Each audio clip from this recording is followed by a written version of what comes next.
நம் புழுங்கல் அரிசியை அரைத்து செய்யும் இடியாப்பம் அருமையாக ரெடி. ஃப்ரெண்ட்ஸ், நம் புழுங்கல் அரிசி வைத்து செய்யும் இடியாப்பத்திற்கு 2 கப் புழுங்கல் அரிசியை 4 மணி நேரம் ஊற வைத்து எடுத்துவிடலாம். புழுங்கல் அரிசியை 4 மணி நேரம் ஊற வைத்த பின் கிரைண்டரில் அரைத்து எடுத்துவிடலாம். ஃப்ரெண்ட்ஸ், அரிசி நன்றாக ஊறி வந்துவிட்டது. நாம் கிரைண்டரில் அரைத்து விடலாம். கிரைண்டரில் அரிசியை போட்டு விடலாம்.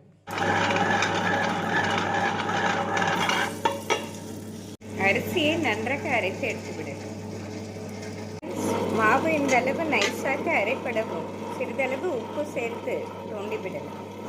நம் மாவிற்கு தேவையான அளவு கல்லுப்பு சேர்த்து விடலாம்.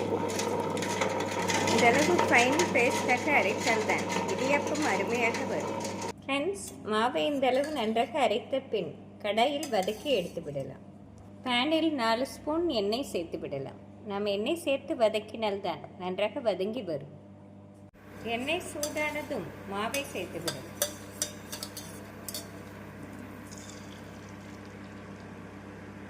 மாவு சேர்த்து நன்றாக கிளற வேண்டும். நாம் மிதமான தீயில் வைத்து மாவு நன்றாக சுருண்டு வரும் வரை வதக்க வேண்டும். ஃப்ரெண்ட்ஸ், நாம் கைவிடாமல் கிளறினால்தான் கெட்டிப்படாமல் நன்றாக வதங்கி வரும். 5 நிமிடம் முதல் 8 நிமிடத்தில் மாவு நன்றாக சுருண்டு வந்துவிடும். ஃப்ரெண்ட்ஸ், மாவு இந்த அளவு நன்றாக சுருண்டு வரவும் அடுப்பிலிருந்து இறக்கி விடலாம். இந்த அளவு பதமாக இருந்தால்தான் இடியாப்ப அச்சில் வைத்து புளியும் பொழுது சரியாக வரும். ஃப்ரெண்ட்ஸ், நாம் 10 நிமிடம் மூடி போட்டு வைத்து விடலாம். வெதுவெதுப்பான சூடு வரவும் இடியாப்ப உலக்கில் பிழிந்து எடுத்து விடலாம். ஃப்ரெண்ட்ஸ், மாவு இந்த அளவு வெதுவெதுப்பான சூடு வந்தவுடன் இடியாப்ப அச்சில் சேர்த்து விடலாம். இடியாப்ப அச்சில் எண்ணெய் தடவி விடலாம். நாம் எண்ணெய் தடவி சேர்த்தால் ஒட்டாமல் அருமையாக வரும்.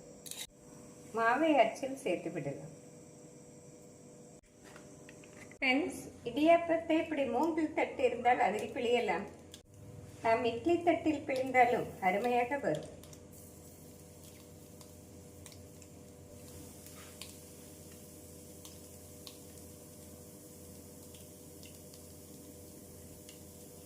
நாம் ஆவியில் 10 நிமிடம் வேக வைத்து எடுத்து விடலாம்.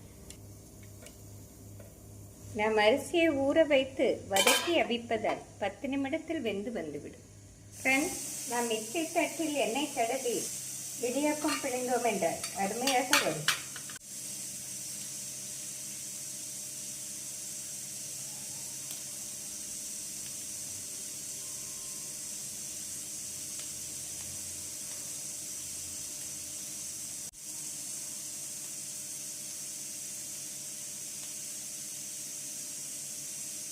இந்த அளவு பிழிந்த பின் வேக வைத்து எடுத்து விடலாம். ஃப்ரெண்ட்ஸ், 10 நிமிடம் ஆகிவிட்டது.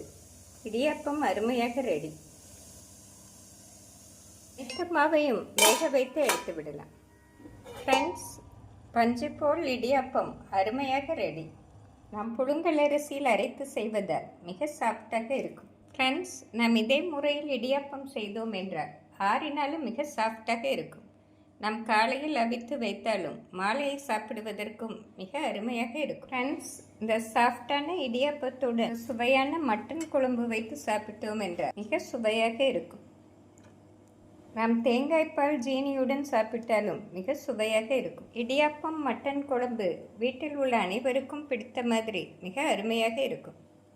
ஃப்ரெண்ட்ஸ், மிக எளிமையாக செய்யக்கூடிய இந்த புழுங்கல் அரிசி இடியாப்பத்தை செய்து பார்த்து எப்படி இருக்கிறது என்று கூறுங்கள். Thank you friends.